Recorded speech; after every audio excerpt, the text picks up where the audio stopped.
Hi guys, this is my first read creepypasta, and I hope you enjoy it. So, yeah. There is a house that I spent a good portion of my childhood in, and the house that I, to this day, although no longer live in it, will always call my true home. I have many fond memories in that house, and it's where our family lived the longest.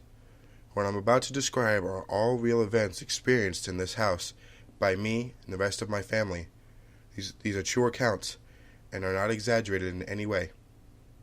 We've always known the house was haunted, not to the point of being insane and deadly like you see in the movies, but plenty of unnerving things have happened there. Let me start by telling you a little bit about the house. The first thing you should know is that it's very old, from the 1800s. It used to be a hotel when my family bought it. I, being the youngest, was only a little kid. We remodeled the house and even extended it a little. It took a very long time, but eventually that old rickety house from the 1800s got a brand new, modern makeover. However, the things lingering in that house, which we couldn't see, stayed. At first, it started out with smaller things. My older brother would occasionally be falling asleep in his room upstairs, which was always cold, and someone would blow in his ear. He would open his eyes and look, but of course, nobody would be there. We were told by a few different people that a cranky old woman used to live there, who would sit out rocking in her rocking chair on the balcony, which we removed, yelling at people who would walk by. There was one night during which one of my older sisters was sleeping on the couch in the living room, and she started hearing a creaking sound. She described it as wood creaking rhythmically, coming from the spot just outside one of the upstairs windows, which used to be a door that led out to the balcony that no longer exists.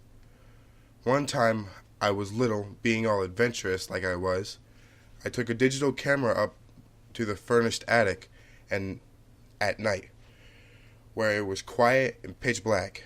I made my way into the middle of the room, held up the camera, and started snapping pictures. I could only see what I was taking pictures of when the camera would flash, and then afterwards I would look at the taken picture on the digital screen.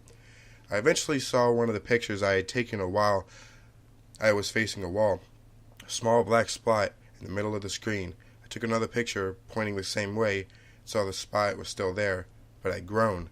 To me it looked like some sort of portal to nothingness, a small void of blackness in the room, something that sucked up light of the flash and didn't reflect any back. As I took more and more pictures of it, it got bigger and bigger, until it was almost covering the entire camera lens, just blackness. It then occurred to me that rather than growing, this black mass actually seemed to be getting closer and closer to the camera lens. I don't remember anything past that point. Must have ran downstairs. Things started getting more physical. I was once in the shower when the water suddenly got cold. I looked back to find the knob had been turned significantly behind my back. At night when alone, we would each began to hear loud footsteps above us in the biggest room on the second floor. You would only ever hear them if you were alone or were the only one awake. Once they were so heavy it sounded like there was an elephant or something up there, and the ceiling creaked so loud that I half expected it to cave in on me. My sisters shared that room for a long time. Eventually one of them moved out, and only one remained in it. When she was walking up there, you could hear her footsteps clearly. The only problem was, I would also feel those footsteps walking around when she wasn't home. Sometimes, I was home alone. My mom was awakened one night when my friend was sleeping over to loud footsteps running up and down the stairs. According to her, it sounded like more than one person, and was practically a stampede. She jumped out of bed, angry at us being up so late, causing such a racket, opened her bedroom door into the room where you could see the bottom of the stairs. But there was only dead silence and darkness. Everything was still. She thought we must have run upstairs and she had just missed us. So when she went upstairs to open the door to the room we were sleeping in, which was my sister's old room, now vacant after they both moved out, but we were sound asleep. She thought maybe we were faking it. She inspected us closer and realized that no, we were clearly out cold, and had been there and had been that way for a while. She mentioned all of this to us the next day, maybe still wanting to think that it was us, but we would of course have no idea what she was talking about. One night I was just about to fall asleep when I heard a man's voice, right in my face, whisper the word, bang.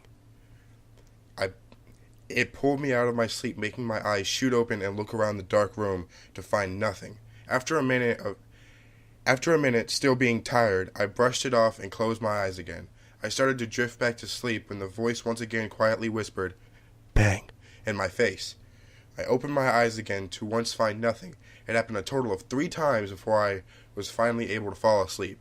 So many things happen in that house, but after so many years of constant activity, you get used to it, and things that used to frighten you begin to simply annoy you. Sometimes if you were alone and there was a persistent noise being made where no other person was, like the squeezing and popping sound of plastic water bottles in the kitchen, you could simply look in the directions and say, stop it, and sometimes it would just stop. We were eventually able to get the things that were dwelling in that house and the activity, after years of persistence, stop altogether. As I said earlier, I still consider that house to be my one and only true home. I always will. I spent years growing up as a child with my family and 2 of my close friends, as well as family friends.